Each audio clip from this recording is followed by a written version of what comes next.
अस्सलाम वालेकुम दोस्तों, श्रीलंका प्रीमियर लीग 2021 में अहमद शहजाद की धुआंधार बैटिंग पाकिस्तान का नाम रोशन कर दिया।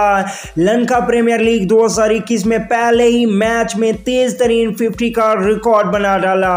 आइए इनकी मुकम्मल तफसील आप लोगों को बताते हैं, लेकिन अहमद शहजाद के फैन इस वीडियो को लाइक ज़रूर करें और चैनल पे फर्स्ट टाइम है तो चैनल को सब्सक्राइब करके साथ बेल आइकन ज़रूर इनेबल कर देनी है। तो दोस्तों आपको बताते चलें कि अहमद शहजाद लंका प्रीमियर लीग 2021 में आज अपना पहला मैच खेल रहे थे। पहले ही मैच में अहमद शहजाद ने 50 दाग दी। अहमद शहजाद ने 7 चौके और एक लंबा छक्का लगाया।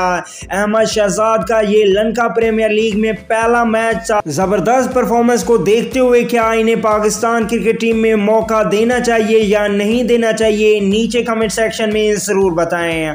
अगली वीडियो तक के लिए इजाजत दीजिए। अल्लाह निगहबान।